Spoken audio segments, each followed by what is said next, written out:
turn scars into skits, old wounds into bits.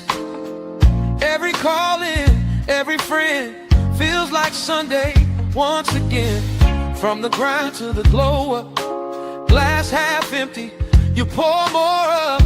You take the weight we hold below and lift it on the Lavar Walker Show. This that Lavar Walker Show, where the real ones talk and the wild thoughts go. We laugh, we cry, yeah, we let it roll. Healing through a joke and a story for the soul. This that Lavar Walker Show, turn it up loud, let the whole block know. From pain to punchlines, watch the wisdom glow. Yeah, this that Lavar Walker Show. Hey, some days heavy, some days light. You still find a way to make it feel alright. When the world's too loud, when the bill's too high, I press play, hear your voice, and I remember why. This that Lavar Walker Show, where the real ones talk and the wild thoughts go. We laugh, we cry.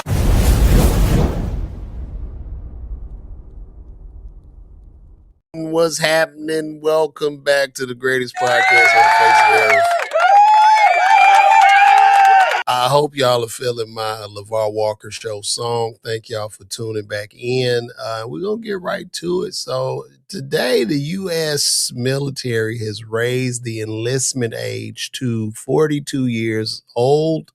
And they have also eased marijuana restrictions to show y'all that nobody wants to go to the military anymore.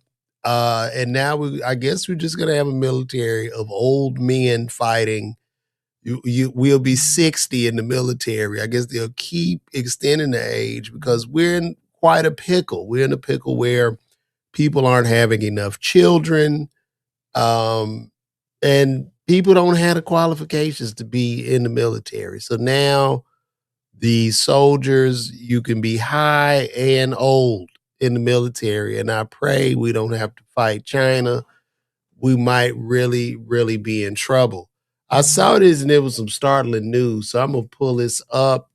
We'll get ready to share the screen about this. Army raises enlistment age.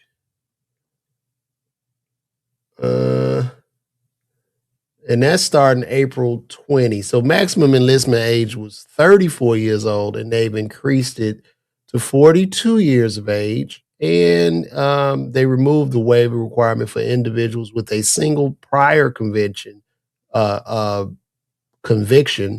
for marijuana. So that means that the recruitment numbers in the military are more than likely dangerously low. People don't want to go. So that is wild to me. That is wild. And can you blame people for not wanting to go? Because who wants to go fight these fake wars? Who wants to go over there and give their life for rich men to get rich off oil? You want to sacrifice poor, hardworking people for them to go over there and fight a war that does nothing. Meanwhile, you've cut funding to schools, health programs, everything, but you want people to go over there and fight. Make it make sense to me. So I'm guessing from this, with them increasing that age to 42, they might be thinking about bringing the draft back. They probably are going to bring back the draft. That is what I'm thinking this is pending on. Like, where do we go from here? Where do we go? Let me pull up a report. Give me 1 second, guys.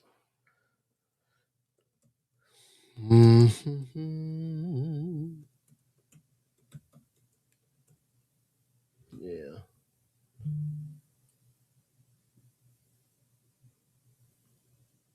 All right, here we go.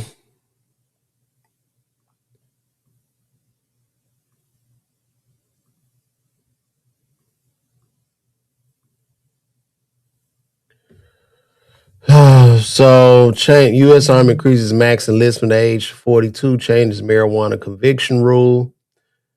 The U.S. Army raised its maximum enlistment age to 40 to align with other military branches, including the Air Force and Coast Guard. The change applies to those who want to enlist in the regular Army, the Army National Guard, Army Reserves.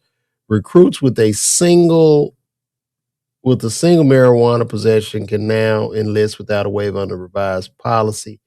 The U.S. announced the age range for those seeking to enlist has expanded amid the ongoing war in Iran.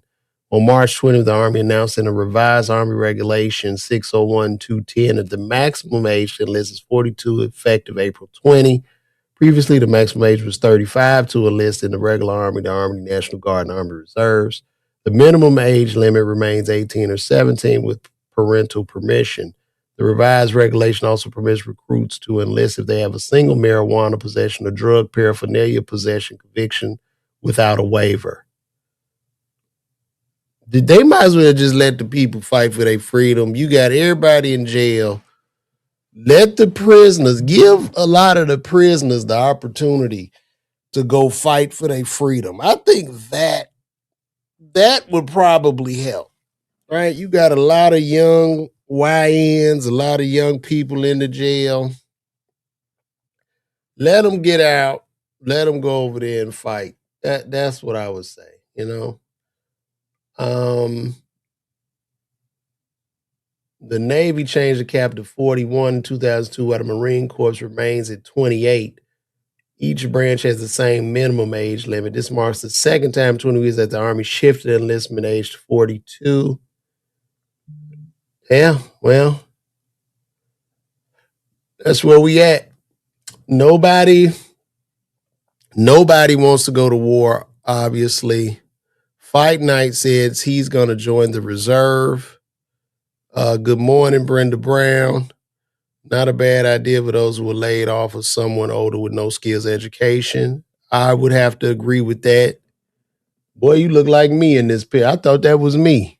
Do 024. He got the glasses, the goatee, and the hat on.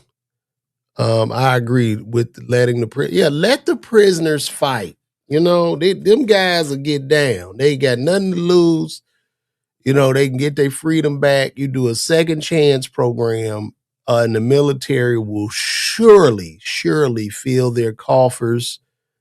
And that's where we're gonna have to go. Because these kids nowadays, you can't even get them off the game to even think about going outside to fight in the war. I couldn't imagine. Oh, let me straighten my chair up. Oh, yeah, I couldn't imagine these children that we have nowadays even trying to be in a war, and they're on the games, they're streaming, they're TikToking, they're doing everything. They're doing everything but what they need to do. We would be in big trouble. Uh, Somebody said, Greg, is that Greg Street 7902? Desperate times, desperate ideas. I would agree. Brenda Brown, that's what I was thinking. F it all. In prisons that really sexual abuse, send them over there. Send the ones that don't really care. They waiting to delete. So yeah, send them ones over there. Trump, don't come for my baby. I don't blame you on that. The United States Air Force used to not let you in if you had a speeding ticket. Well, those days are over. Okay, they're gonna have to change that because they don't have anybody in the armed services anymore.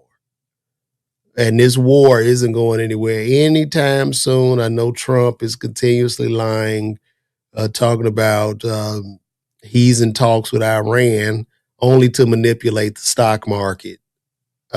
They're not talking to this guy. And if they were talking to him, who is he talking to, considering the fact that he told us he's destroyed and taken all their leaders off the face of the earth? So who are you talking to? That is what I would want to know.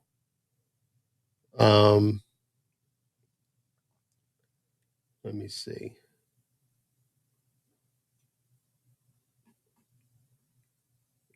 Hmm.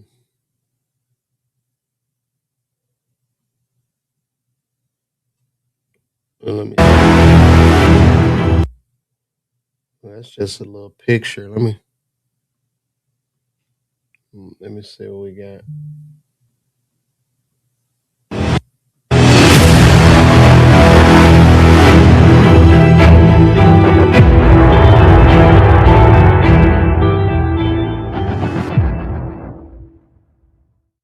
Oh, that's all they show. Okay. What we say? My 20-year-old nephew told me he'd rather get locked up than to go to the army. Jesus Christ. So he say he just gonna go sit in jail. Wow. Oh, we might be in trouble, y'all. Tricky Nicky 4989 say he ain't going back. Is it that bad? I was never in the military, but is it that bad? You can retire, you get your benefits. Tell me what's going on.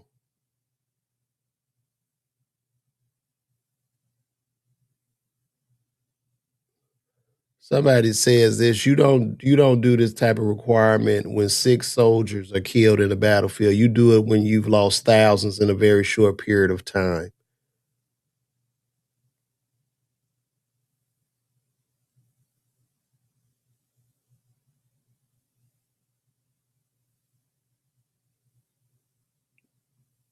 And this is a brilliant professor who spoke on Tucker Carlson. Let me see. And there's a strong possibility that Donald Trump will call a national draft in order to ensure the manpower to fight this war. Then you will have rioting in the streets. You have massive violence, in which case the National Guard is deployed. There's a plan to deploy the National Guard to all major American cities by April. And so, unfortunately, America is probably going to suffer a long, many years of sectarian violence. Not a full-fledged civil war, but maybe something along the lines of the Troubles in Ireland. I'm not sure if you've seen this terrible movie called One Battle After Another.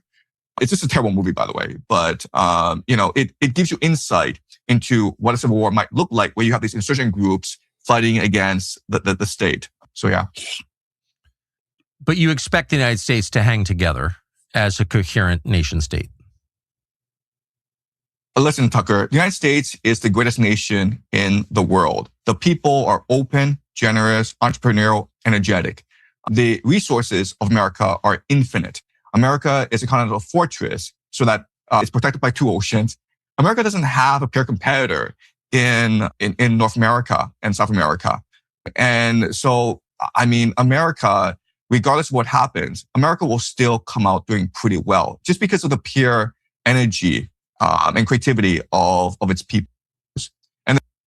And great point. Great point. Nathan, you say this guy is not centered. Were you talking about Professor Jang not being centered? You saying he's not centered?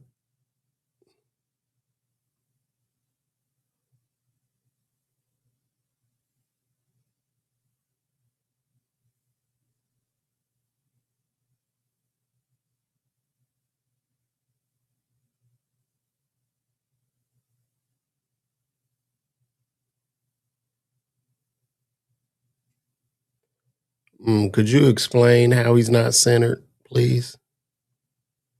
And give me your take on that. Explain to me why he's not centered and give me that take.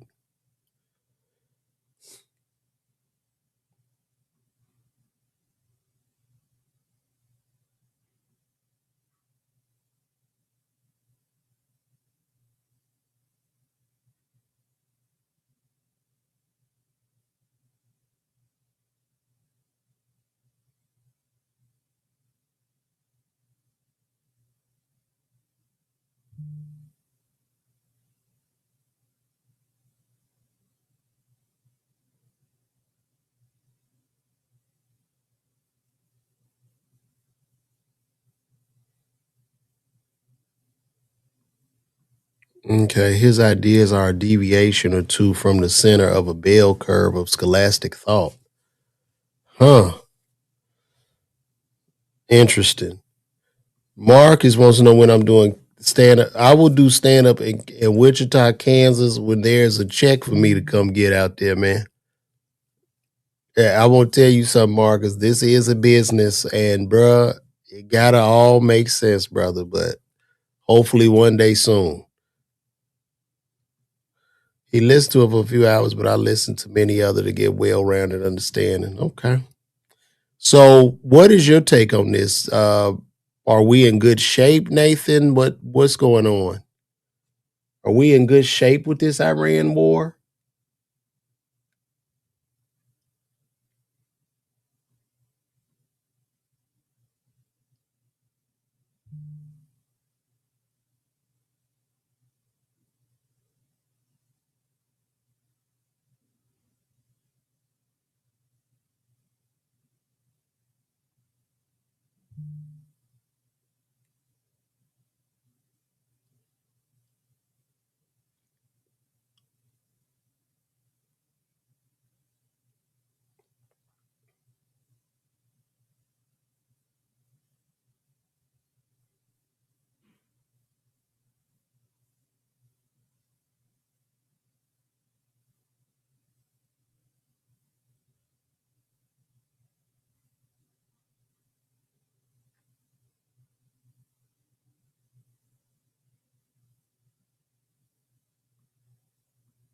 Or you like my talk?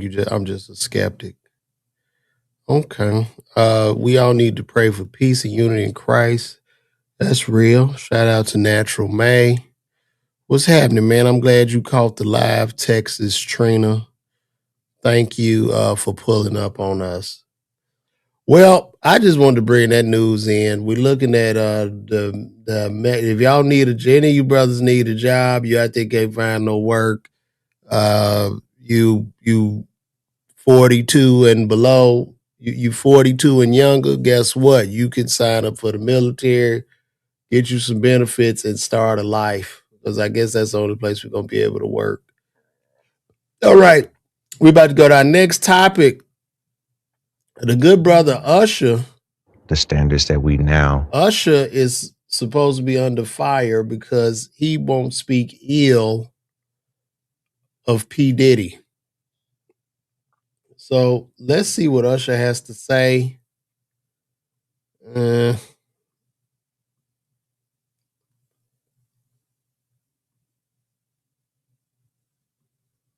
see what Usher got to say. I mean, this might be a bit controversial, but in the same way, I think many people choose to look past the reality of what our country is, the standards that we now stand on. We can't ignore the reality of the history, but in many ways, I think certain people are prosecuted and maybe not recognized for the greatness, that they offer. I don't have anything negative to say about Sean Combs because my experience was not what the world has seen and how he's been, misrepresented. I'm not saying that every man is perfect. I'm not saying that all of us don't have flaws, but I can't, with any sense of humanity, not recognize the valuable contributions that this man made for us as Black entrepreneurs, for us as businessmen, for us as people who transition, culture and ideas into something that's tangible and becomes business. So many people benefited from what he created. And I acknowledge that. And that's why I see him as legacy. Yeah. You told Shannon Sharp you learned a lot about business during that era. Absolutely. What'd you learn? Puff was a mentor but he was like you have that really, really hard teacher, but you're watching something in real time. I think that the idea of the level of discipline that came with that time in business, especially in an era that was trying to prove itself culturally in hip hop. Now you can't turn on the television and not see the influence of hip hop. That's right. But the people who actually made that appropriate and are the forefathers are people like Sean Combs. And not just in the great times that they had musically, but in the idea of being able to find ways to monetize culture and create something that was not just Black or white. It was colorless. It was green. That's who I see that man as. And that's what I choose to remember. I put respect on his name because I realized that, what I learned as a businessman, before I even understood what business was, came as a result of seeing the incredible things that he was able to do and the way that he positioned himself as a businessman. There are trials and tribulations that come with the pressures of success and power. But what we choose to do with it is what I hope that you see with me and hopefully all the people that I'm involved with, right? First of all, I'm gonna say, man, give it up to Usher, man. Usher just showed me that he's an honorable man. Usher showed me that he's a good man, bro. Like, and I feel him on that. And a lot of respect goes to Usher for that, for standing, not necessarily standing up for Diddy, but saying, listen, my relationship with that man was good. That man didn't do me wrong. And that's cool. That's his real view. And of course, we know Diddy has done some people dirty, I guess, especially hitting Cassie, which just really bothered me. It really hurt my stomach with that domestic violence case. However, and I don't know if y'all have been following me or been seeing me, but when I covered that trial was about a RICO. It was about a lot of things that the man wasn't even involved with. And it just boiled down to Diddy being in consensual relationships with two women, that being of Daphne Joy and Cassie. And he was providing them with a luxury lifestyle. They were living the rock star lifestyle. I believe both of the women could have left at any given time. However, society came in, they wanted to kick him down, destroy him. And the jury found him not guilty on the most heinous acts of crime, RICO. They found him not guilty on that. And they only charged him with the transportation of a prostitute across state lines, which is the Mann Act, which hasn't been used in 100 years since Jack Johnson. So I don't condone what he did with Cassie. I don't condone any man putting his hands on a woman. However, do I think he should be in jail right now? Absolutely not. Because you have to look at the law of the land and you have to be objective. And I think that Diddy was a victim to the court of public opinion on steroids. He should have walked out.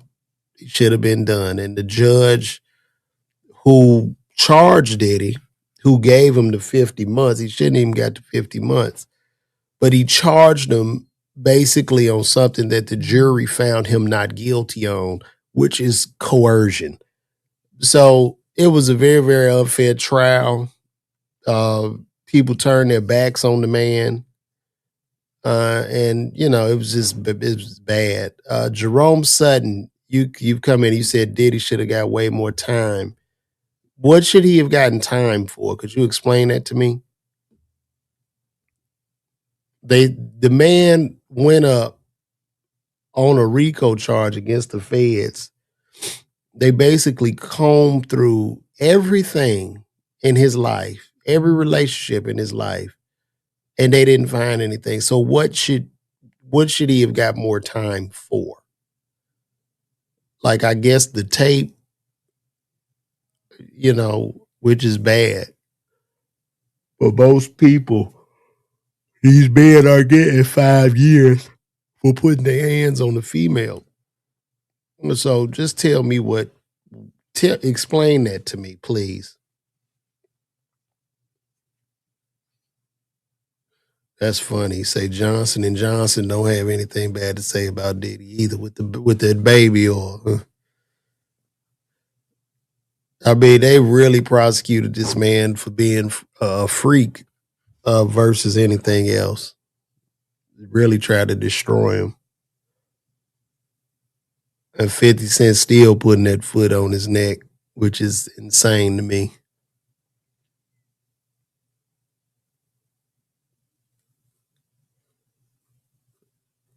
Yeah, but I respect Usher for saying that.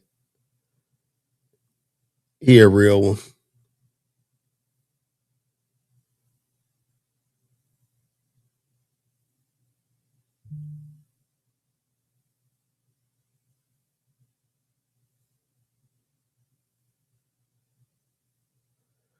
Y'all gonna leave Mama Tina's gumbo alone.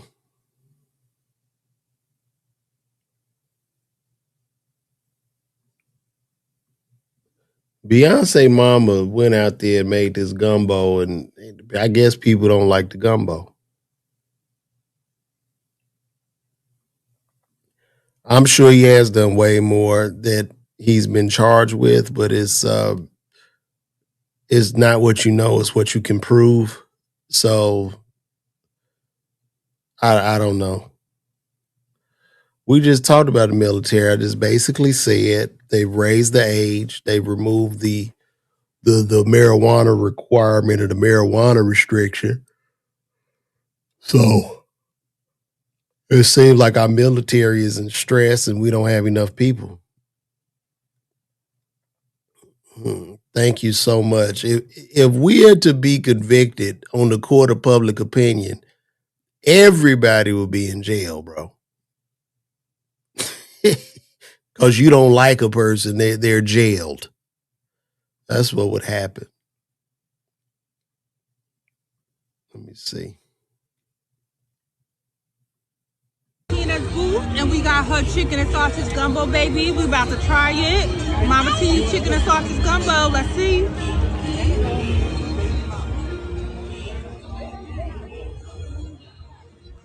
From 1 to 10. From 1 to 10, I'll give it about a 5. I think mine tastes better than this, actually. But it's good. It has a lot of meat in it and a lot of, chicken and sausage.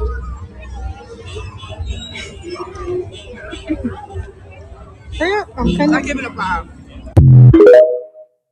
Damn.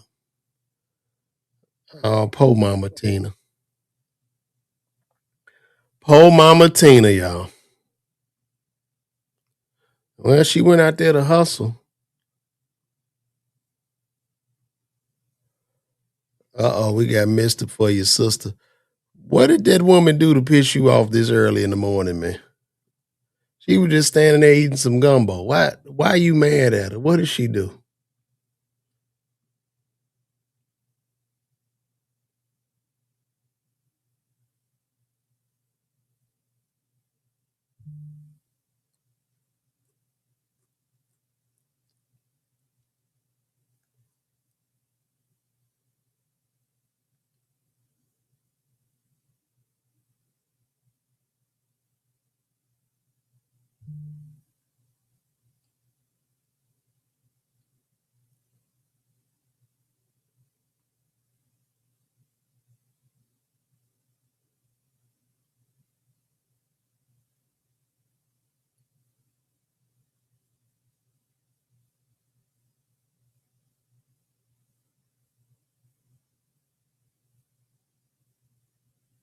از این مخمسه رها شود.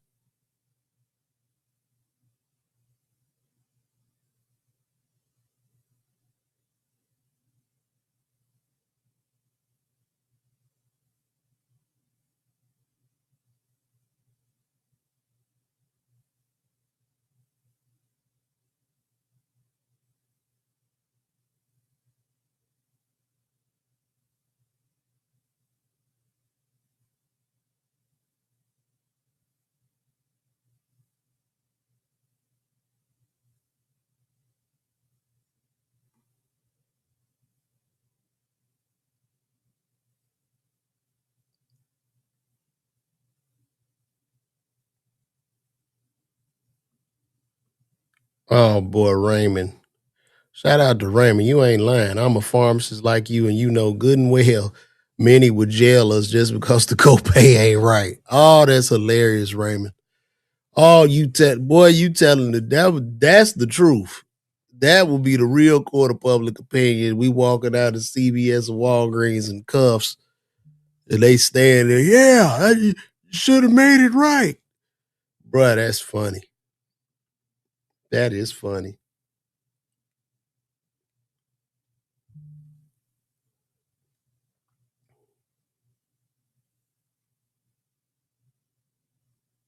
him and his team and that Latino scene.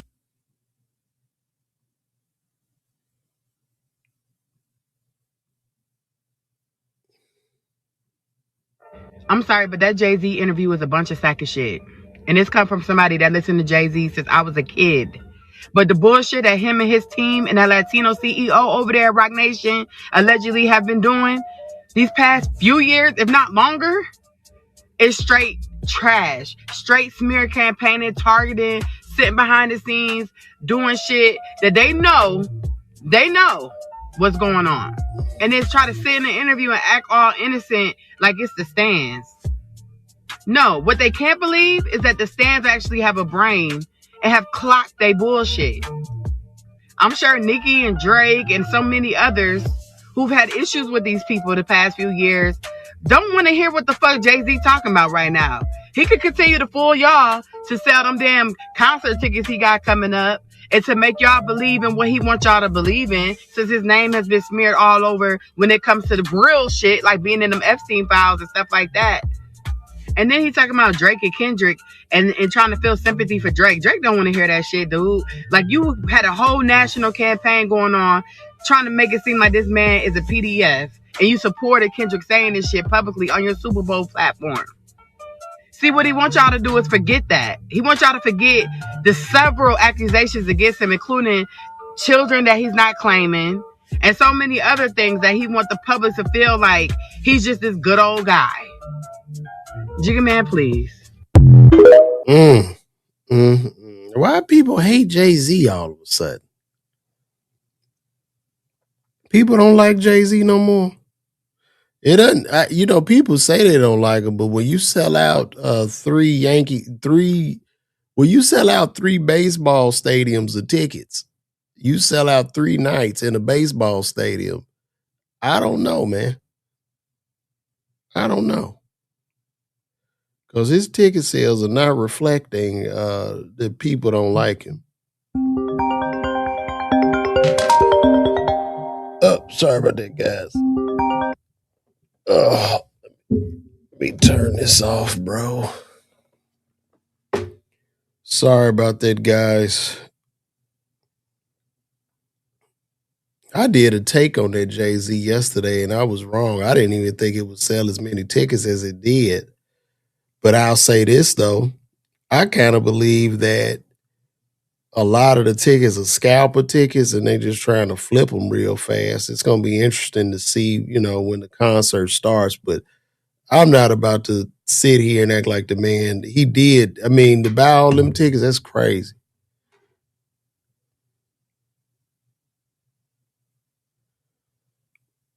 Jerome say he don't like Jay-Z. People must not pay attention to what he says in his music and what he does.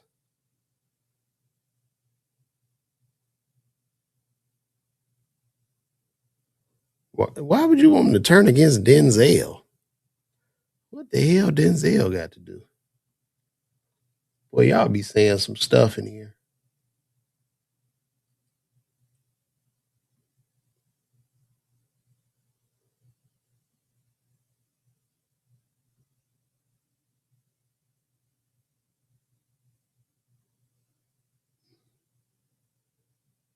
Billy Sherrod Jr. Let's look at it. Let me see.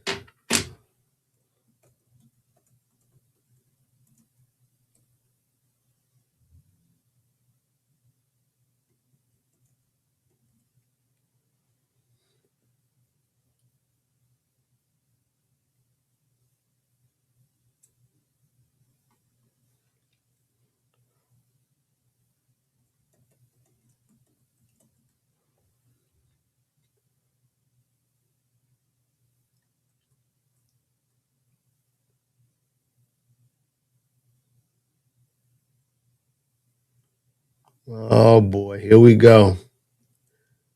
Now somebody trying to say they stole sinners, man.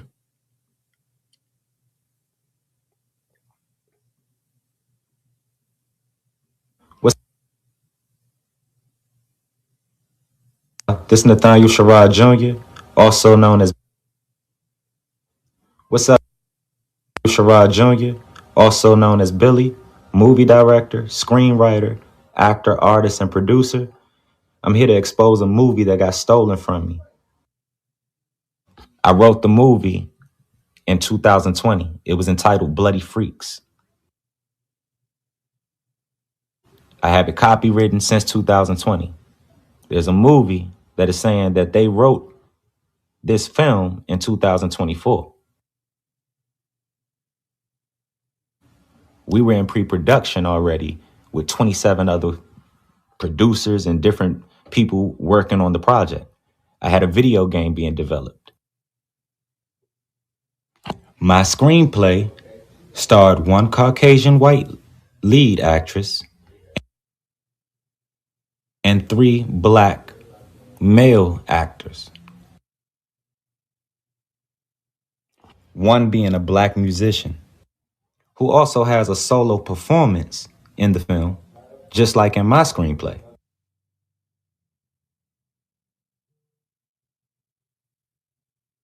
If you've seen my movie Boys Cry, then you know that's my style of movies because I'm an artist. It's my last film, I put a solo in the middle of the movie. I'm performing in the middle of the movie. Sinners starred one Caucasian lead actress, 3 black male lead actors, Michael B. Jordan playing himself twice.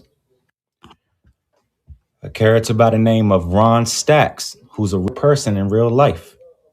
He's an artist from my hometown.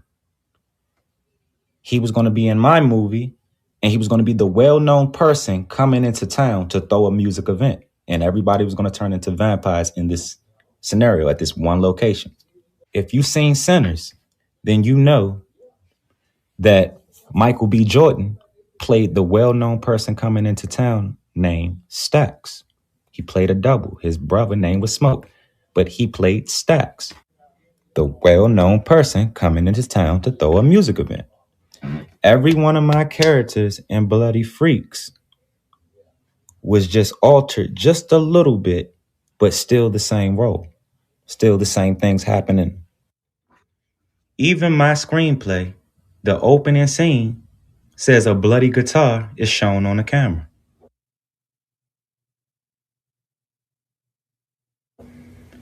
If you've seen Sinners, Sammy in the opening scene was holding a...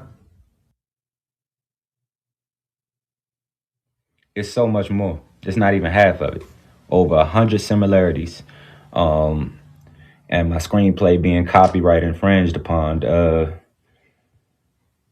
it just don't sit right with me as a creator, because when I write movies or I write and create stories, I know every character. I develop those characters right here. So if I'm watching something and you done took something from me and tried to change it a little bit, I know every detail that you've changed. I can go down the list of every single character. The attorneys have seen it, and this is why I'm coming public. Like I said, it's even to the point where my part 2, I had wrote part 2 and part 3. In my outline, it tells you the time period. You find out the thing that infected me in the house came from the Jim Crow slave period time period. What time period was Sinners?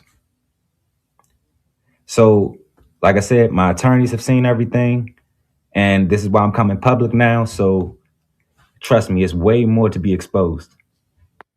Wow. If that's true, man, I hope you get your money, big bro. Wow. It's a dirty game. I don't know, but that's it. That's that man's story. Shout out to Jay Walker Podcast, man. Appreciate you pulling up. I'm with you. I just said this. Yep. If he's correct, I hope he gets his money as well. Yeah, that's Hollywood. People do steal. So I don't put nothing past nobody. It's rather unfortunate.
What'd you say? If they altered a little bit, it's sometimes enough to be allowed and be considered legal or not against.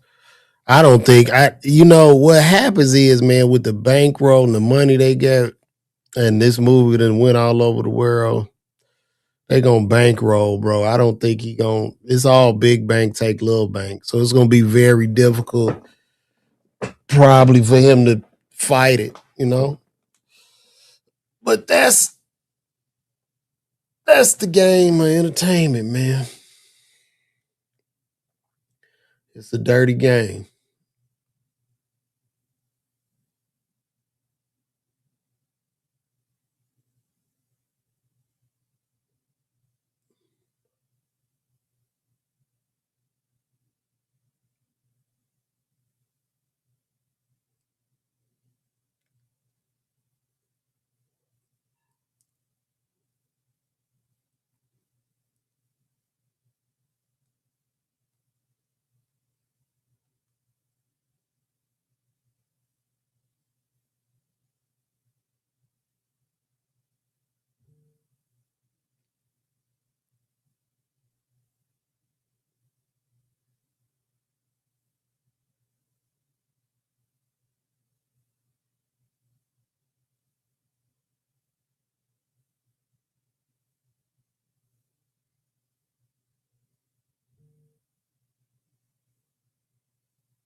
I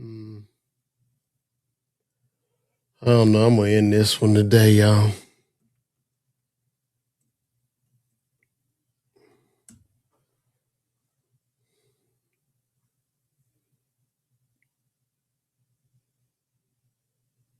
How y'all feel about Tommy Lee dating Beyonce nephew? Tommy Lee, 41, dating a 21-year-old boy. A 41-year-old female dating a 21-year-old. Can y'all explain that to me? Women are typically more mature than men. What does a 40-year-old woman have in common with a 21-year-old boy? Just somebody let me know.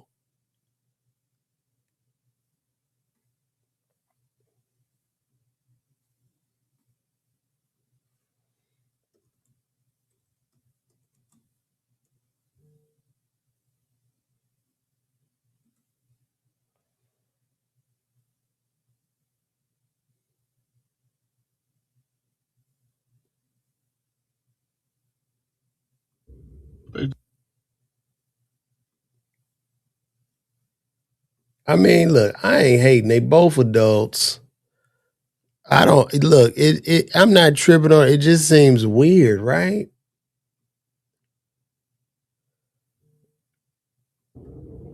Huh? They just kissed.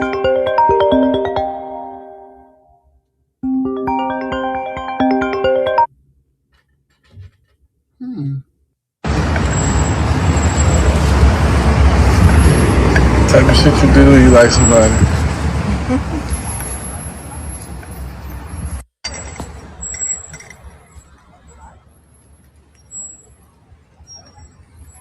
My baby. So fine. It's hard to be fine. I said it's hard to be fine when you got somebody on your back. Still fine. Come on. Are you struggling, babe? I told you. Wait. You do that? Yeah.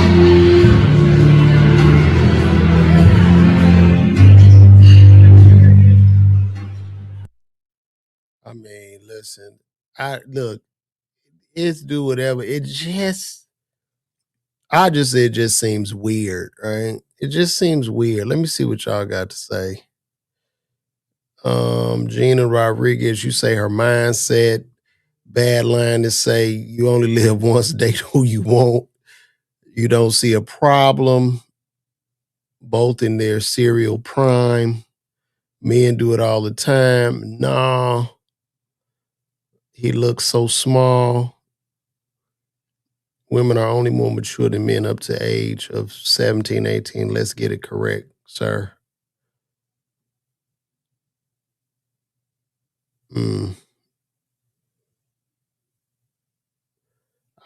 It's just weird. And I would ask any woman that agrees with it, would you be okay with your 21-year-old son dating a 41-year-old woman? I would just ask that. Don't you want grandkids or something like, so he's supposed to be 30 with a 51-year-old.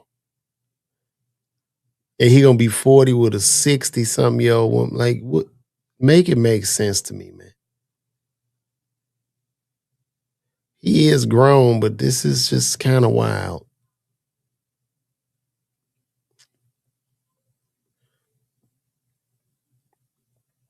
It's a little wild to me, guys.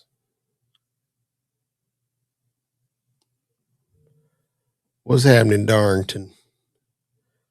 Yeah, that's a baby. That's a baby. That's like she dating her son, bro. It's kind of, I don't, like I say, to each his own. I mean, but it's still weird.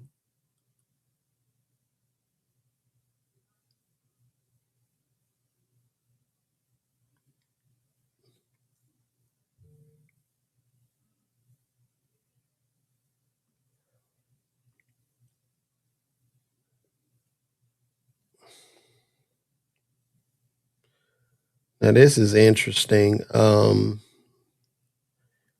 So the singer Sammy, his baby mama decided to leave their baby on his front porch, and she's saying it was due to postpartum depression.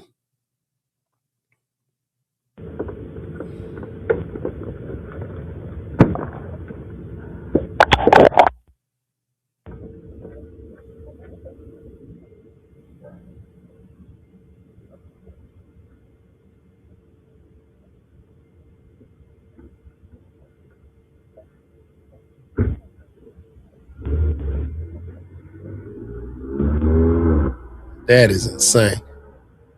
You know, for a woman to do this, that's not postpartum depression, bitch. That's child neglect. You left a newborn baby on a front porch and you talking about postpartum depression. And then you drove off, meaning a dog, a squirrel, or anything, a animal, or any stranger can run and take this child. That is, I mean, this is beyond reproach. This is reprehensible. And I mean left, just drove off. Just drove off. That is not,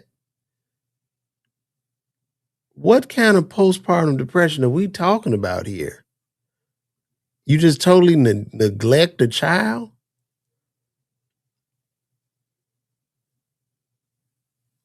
Yeah, they need to put her ass in jail.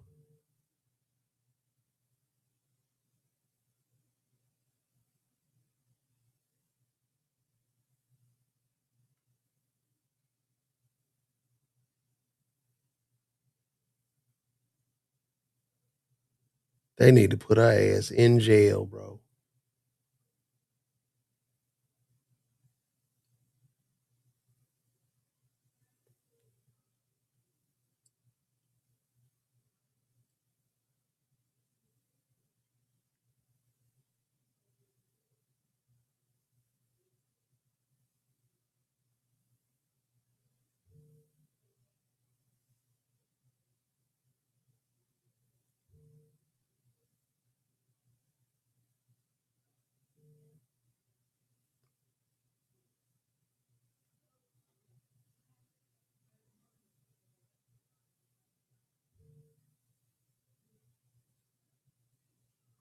Oh no, you mean to tell me the USA up to age 42 is going to be like Russia? If you can walk, you go into the front lines. Yeah, pretty much. When the male does it, the perspective is changed. He's considered trash and an unfit father in the eyes of the court. What a woman does, she is pardoned on the false narrative of stress. Absolutely. Yeah, that's crazy. That ain't no po. That is really crazy.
To Japan.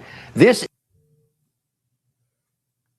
Let me see what's going on with this.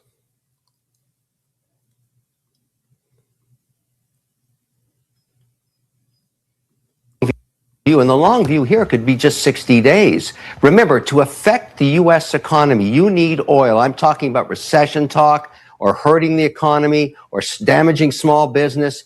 You need oil at above $93 for 3 months.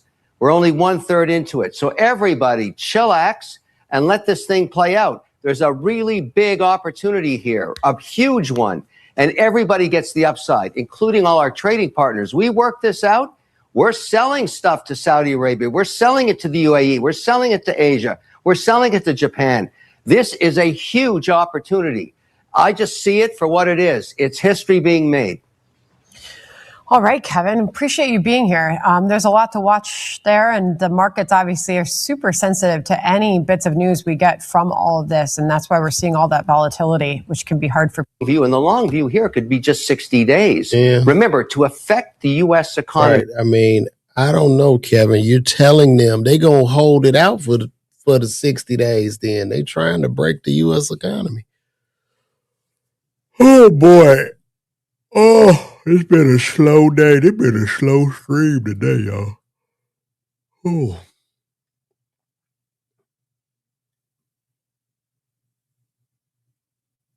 You say it's too early. Ah, that's funny.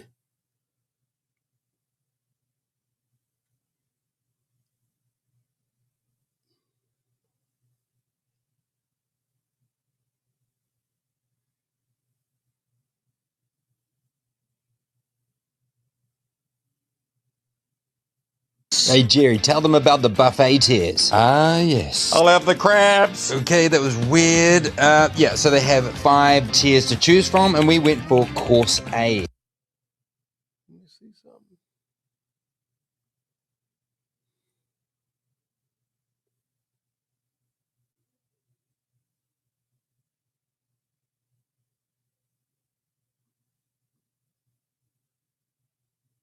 This is crab in Thailand.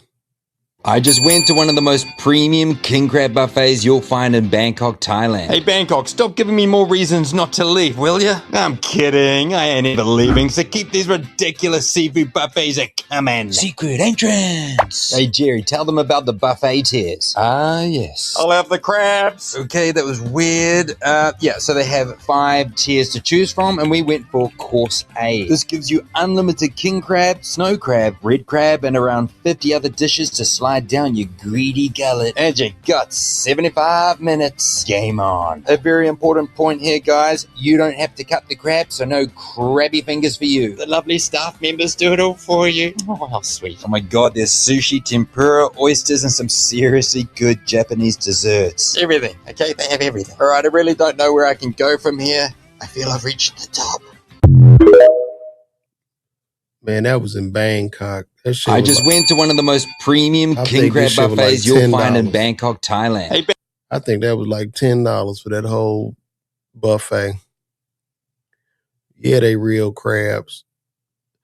The war is affecting more than the U.S. economy. It's affecting the global economy due to the fact that once shipping costs go up due to vessels having to find a different route. Absolutely. Product pricing increases globally. Absolutely. I would agree. I would agree.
Aviation, 75th Ranger Regiment.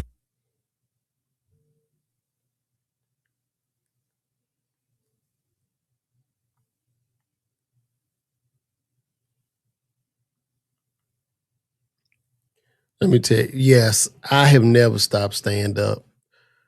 All you see me doing is for stand up. Every video, every live stream is just to keep engagement with all of y'all. So when I have a show, y'all buy the tickets. This is, stand up is everything. Stand up is everything. You know, the thing about it is it's difficult, man, selling these tickets, drawing audiences, you up and down in certain markets until you really hit. But this is what I got to do. So when I come to Jersey, it won't just be you there to be a full house. So absolutely. They see that retailers are price gouging. It's impossible society to see things real straight due to the fact that it's too many followers. If the influencers actually wanted to make an impact, that would happen. Interesting. Well, they're saying right now that the U.S. is about to do a ground invasion in Iran to open this straight up. I don't know how well this is going to go, but let's see. Similarly, and wait, hold on.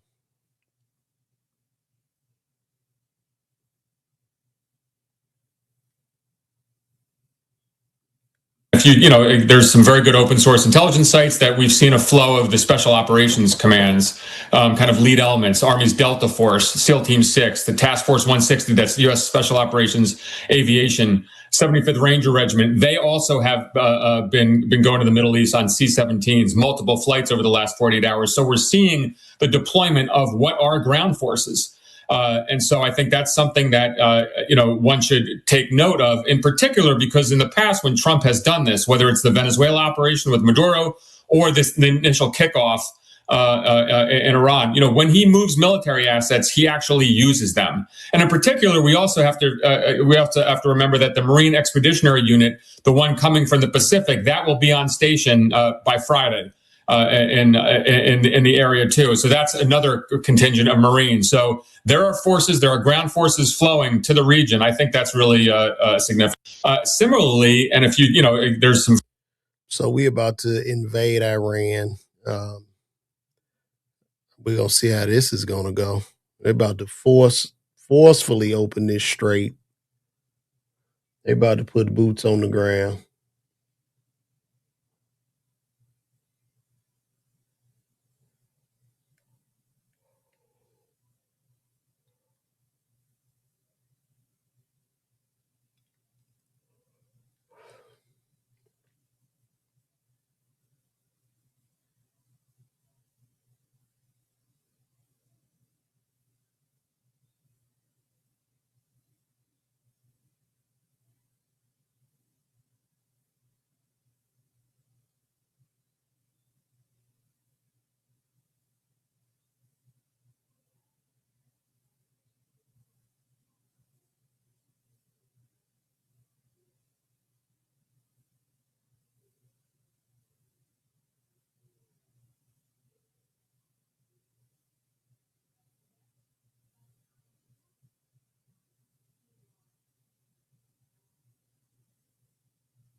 This is not good.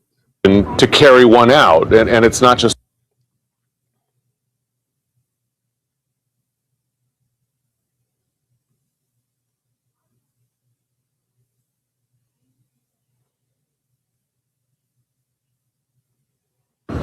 Well, Audie, whatever the president ultimately decides about a ground operation in Iran, all the pieces are now in the region to carry one out. And it's not just the 1,000 paratroopers, you have Marines deployed to the region, and then all the forces, the air transport, etc., that one would require to put troops on the ground, whether that be, you've heard the discussion of Karg Island, which is so central to Iran's energy industry, or perhaps along the shores of the Strait of Hormuz to secure the Strait of Hormuz. We don't know, and ultimately it's up to the president, but at least the pieces are in place. So we're left in a situation not unlike where we were 4 weeks ago before the start of the war, where you have two tracks at the same time. You have diplomatic discussions with Iran, or at least now laying the groundwork for those discussions, with an enormous military buildup.